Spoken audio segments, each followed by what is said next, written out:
il y a un problème qui se passe en Côte d'Ivoire. C'est que, je ne sais pas si c'est les envoûtements ou si c'est quoi, mais quand on reçoit des révélations et qu'on dit à certaines personnes, surtout quand ils sont dans le milieu artistique ou dans la politique, ils pensent que c'est parce qu'on veut des vues, ou c'est parce qu'on vient les exposer, ou c'est parce que quoi, et ces personnes, au lieu de prendre conscience, restent là jusqu'à ce que ça devienne des problèmes. Je voudrais que ce direct soit témoin de ce que je suis venu dire aujourd'hui. J'étais en train de faire un direct, Dieu m'a révélé l'empoisonnement du colonel Ouattao. Je me suis arrêté un instant, j'ai dit, oh, qui connaît le colonel Ouattao? Dites-lui que j'ai vu un empoisonnement, les gens veulent le tuer. Les gens sont venus m'insulter sur les réseaux sociaux, personne n'a voulu m'écouter. 6 mois ou 7 mois après, Ouattao a été empoisonné, Ouattao est mort. Ce n'est pas une prédiction, c'était une révélation. Pour ceux qui confondent la prédiction et la révélation.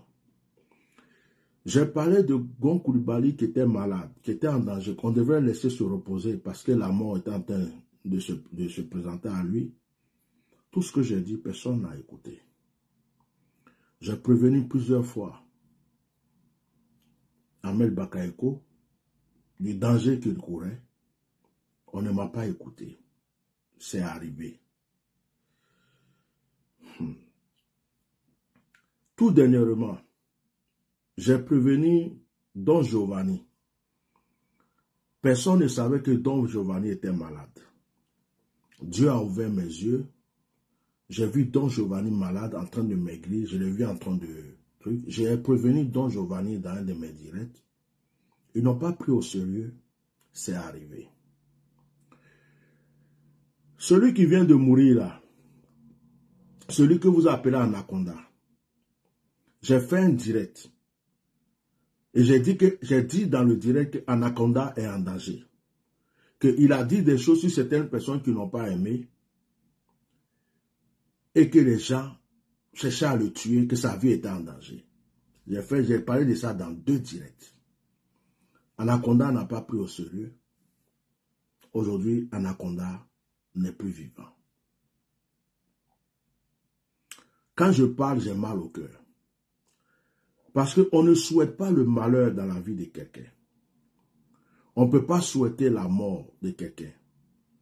Quand tu as un don, que Dieu te montre les choses, quand tu viens dire, c'est pour ne pas que ça arrive. Quelqu'un peut dire, mais pourquoi tu n'appelles pas Apôtre National?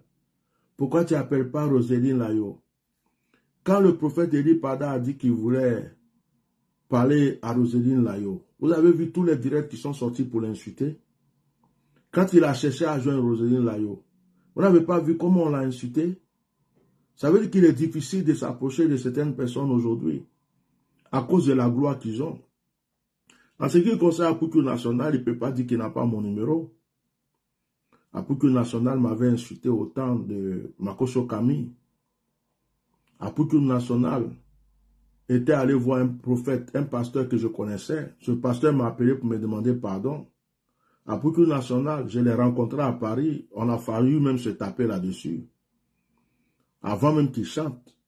Apôtre National est revenu vers moi. Il m'a demandé pardon. Pas physiquement, mais par texto, par message. Je l'ai accepté son pardon. Je l'ai béni, j'ai prié pour lui. C'est après qu'il est parti en Côte d'Ivoire et qu'il a commencé à faire sa carrière artistique.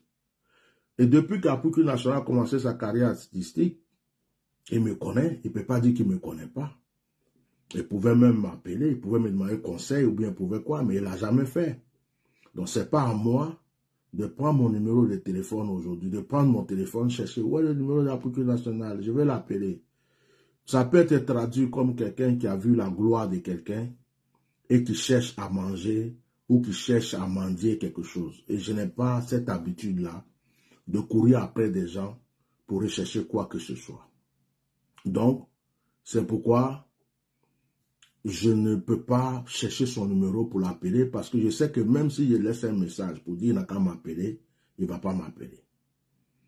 Alors, je veux prendre le monde à témoin et devant Dieu, libérer la parole que j'ai reçue pour sauver la vie de ces personnes. Dites-leur, Apôtre National, quand tu vas écouter ce direct, sache mon petit frère, mon fils, que ce n'est pas contre toi. Roseline Layo, ce n'est pas contre toi. Au contraire, c'est pour sauver votre vie que je prends la force encore pour faire ce direct. C'est parce que je veux que votre vie soit préservée. Ça fait le 3e direct que je suis en train de faire et que je parle d'Apôtre National et que je parle de Roseline Layo. C'est le 3e direct. Ceux qui me suivent le savent. Partagez massivement, envoyez-les ce direct. Apôtre National, j'aimerais que ta maman voie ce direct et qu'elle te donne des conseils parce que je sais que c'est une femme sage et que c'est une femme qui prie, c'est une femme qui t'aime.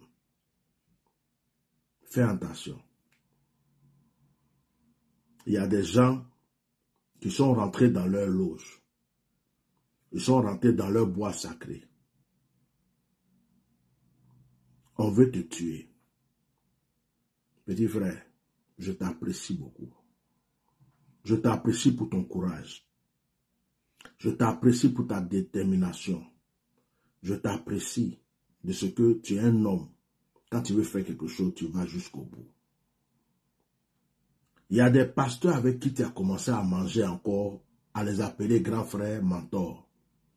Méfie-toi de Makoso Camille. C'est pas rivalité, c'est pas jalousie. Hein. Mais je te dis, hein,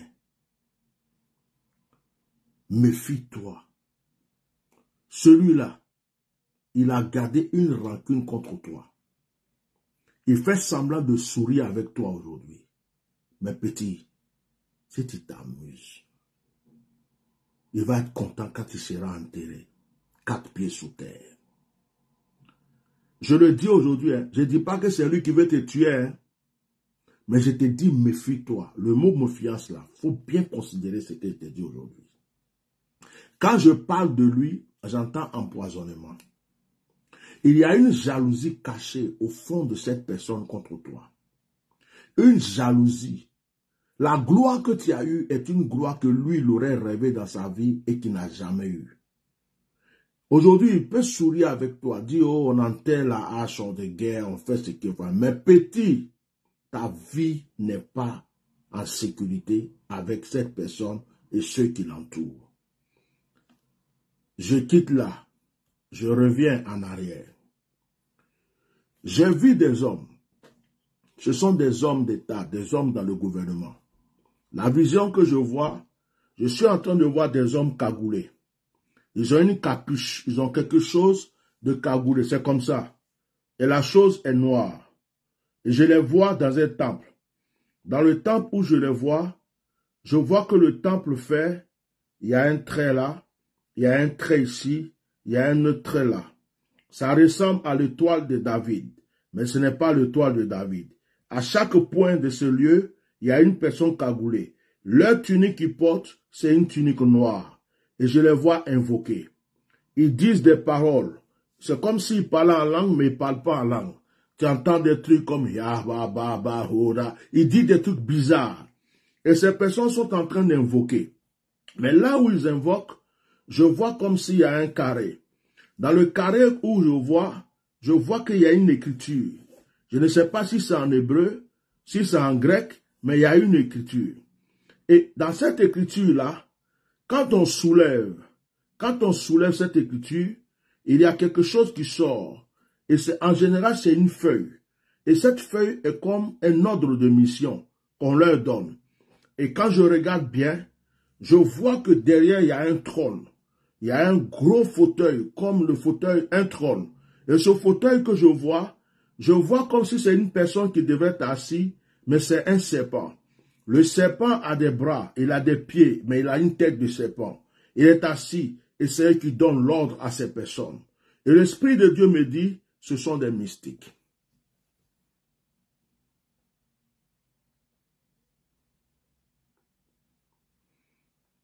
Mettez des cœurs, partagez ce direct. À Poukou National,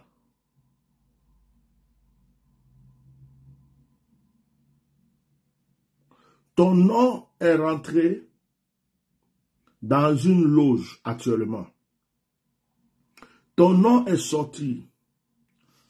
Tu es devenu comme le candidat, la personne qu'on peut sacrifier pour avoir la gloire. Ton étoile a commencé à déranger certaines personnes. Ils ont pensé à l'empoisonnement. Ils ont pensé à l'accident de voiture. Ils ont pensé à beaucoup de choses. Ils ont opté pour l'empoisonnement et ils ont opté pour l'accident.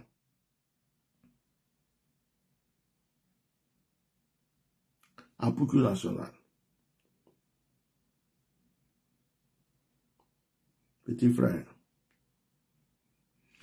Dieu me dit de te dire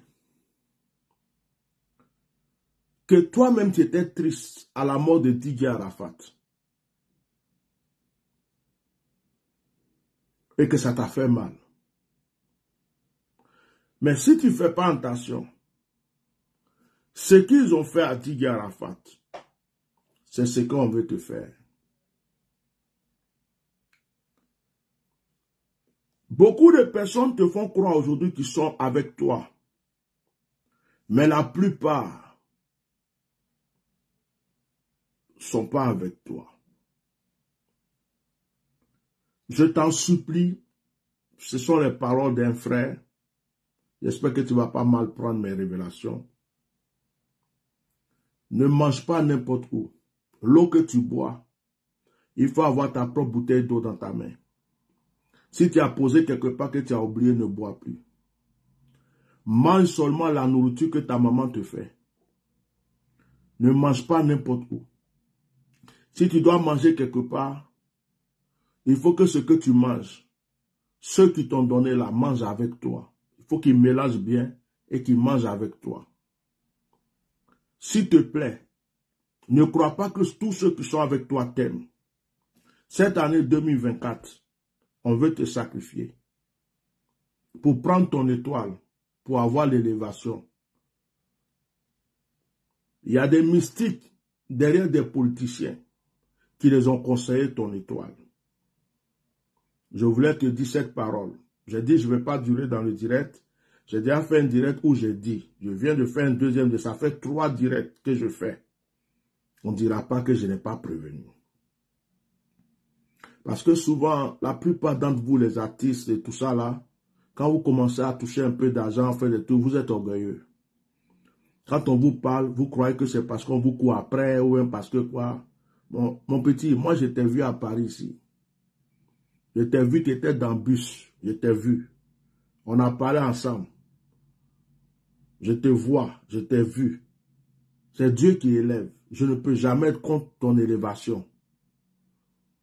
C'est pour toi que je viens. Je dis aussi à ta maman, Brigitte, je t'ai beaucoup apprécié dans toutes les séries où tu es sorti. Ton fils aujourd'hui n'est pas devenu seulement ton fils, c'est le fils d'une nation. Au lieu de rester là, quand les gens donnent des révélations, de venir insulter les gens en faisant les directs, s'il te plaît, ce que je te demande, il faut te mettre à genoux pour prier pour ton fils. Parce que si quelque chose arrive là, ça arrivé à tous les Ivoiriens.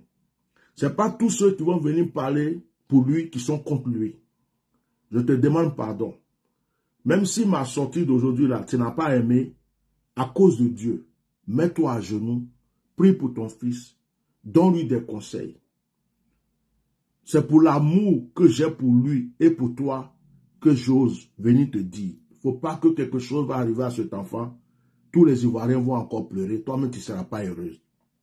Mettez votre orgueil de côté, votre arrogance de côté, vos fiertés de côté. Quand on vous parle, souvent abaissez-vous, priez. C'est Dieu qui fait tout. Donne des conseils à ton fils. Il n'est pas en sécurité. Il n'est ni en sécurité en Côte d'Ivoire, il n'est ni en sécurité dans les autres pays, comme le Mali, la Guinée et d'autres pays. Son étoile est visée. Avant que Didier Arafat ne meure, On l'a invité au Mali. C'est au Mali qu'ils ont enlevé l'âme de Didier Arafat avant de pouvoir le tuer en Côte d'Ivoire. Ce que je dis là, ça ne concerne pas seulement la Côte d'Ivoire. À Poukou National, mets-toi dans la prière. Tu dis que tu t'es fait baptiser. Commence à prier. Commence à prier vraiment. Quand je dis le mot prier là, commence à remettre ta vie à Dieu et puis évite certaines choses. J'en ai fini, je vais m'arrêter là. Roselyne Layo, les gens veulent deux sacrifices. Le sacrifice d'un homme, le sacrifice d'une femme, qui ont une grande étoile. C'est toi, Roselyne, qui a été choisie pour la femme. Quand le prophète Eli Pada voulait te parler, il avait vu le danger qui venait contre toi. Le prophète Eli Pada ne voulait pas dire ça en public pour que les gens trouvent autre chose à faire. Il voulait te donner des conseils pour que tu puisses échapper à cela. Mais quand le prophète Eli Pada est sorti, ça fait que les gens se sont sentis dévoilés et puis leur mission a échoué. Tu as eu quand même un accident. L'accident que tu as eu, c'était pour te tuer. Tu devais mourir dans cet accident. C'est Dieu qui t'a protégé. Dieu me dit de te dire d'être sage. Ne crois pas que toute la Côte d'Ivoire t'aime. Ne crois pas que tous ceux qui sont des autorités ou qui t'étendent la main t'aiment. C'est ton étoile qui les intéresse. Roselyne Layo, j'ai vu comment vous avez insulté le prophète Eli Pada. J'ai vu comment vous l'avez attaqué. Si tu veux, il faut venir m'attaquer, c'est pas grave. Mais je te dis, c'est ton étoile. Mettez des cœurs, partagez ce direct, envoyez-les. C'est ton étoile qui les intéresse. C'est ton étoile qui les intéresse. Et j'entends, je répète ce que j'ai dit dans l'autre direct. Ils ont dit, on n'a pas reçu l'accident, maintenant c'est mieux qu'on l'empoisonne. Ce qu'ils ont décidé, comme tu es enceinte, ils disent qu'ils veulent trouver un moyen de t'empoisonner, et puis on va croire que c'est ta grossesse qui s'est mal passée, ou c'est l'accouchement qui s'est mal passé, et puis tu es parti. Ils sont en train de décider ça en ce moment. Méfie-toi des chauffeurs, gardiens, borgnes, tous ceux qui sont à ton service, à part ton mari, ta maman, ta propre famille qui est autour de toi, tout le reste, il faut t'en méfier. Il faut t'en méfier. Si tu n'avais pas une vie de prière, Roselyne Layo, remets-toi à la prière. Et arrête de t'exposer.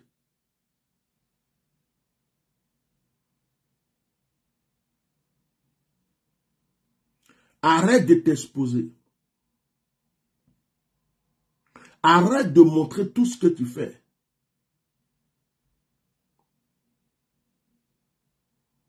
Arrête de montrer tout ce que tu fais. Arrête de montrer tout ce que tu fais. Arrête de croire que tout le monde t'aime et que la Côte d'Ivoire t'aime. Ma fille, je te donne conseil, pardon. Tu as une étoile très puissante. Quelqu'un dit qu'elle n'est pas enceinte, elle a dit qu'elle plaisantait. Moi, je sais de quoi je parle. Si la parole a été changée, elle-même sait pourquoi elle a changé de parole. Mais les gens se disent, ce qu'on va trouver pour la voir là, ils sont en train de le faire. Vous êtes deux, à Poukou National, Roselyne Layo. Vous n'êtes pas les seuls artistes de la Côte d'Ivoire. Hein. Vous n'êtes pas les seuls artistes de la Côte d'Ivoire. Je peux venir m'asseoir, dire le nom d'une autre personne, inventer ceci, dire cela. C'est parce que c'est de vous que Dieu veut que je parle. Donc, Roselyne Layo, concentre-toi dans la prière, méfie-toi, demande à Dieu de te protéger. Parce qu'on ne peut pas vous appeler pour vous parler. Donc, c'est le seul moyen qu'on a aujourd'hui pour vous parler. J'ai fini de parler. J'ai lavé mes mains. C'est fini. Donc, je demande à Dieu même de m'aider à passer à autre chose, de ne plus revenir. Ça fait 3 fois que je parle. Je m'arrête là, si Dieu me permet.